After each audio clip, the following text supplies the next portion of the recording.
Halos mapuno ng mga estudyante ang Palma Hall lobby ng UP Diliman kung saan ginanap ang Stations of the Cuts noong Huwebes ng hapon. Ang Stations of the Cuts ay tinulad sa Stations of the Cross kung saan may iba-ibang estasyon na pwedeng puntahan ng mga estudyante. Bawat estasyon ay kumakatawan sa isang sektor. Ang mga ito nga ay ang Women and Children, Health, Peasant, Environment and Indigenous People, Human Rights at ang Worker Sector.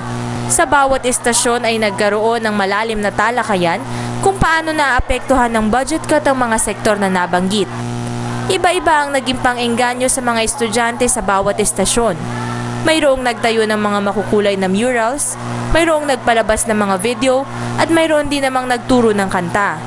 Lahat ng ito ay upang mas makatulong at mas mapalawig pa ang diskusyon tungkol sa epekto ng pagbawas sa budget sa bawat sektor.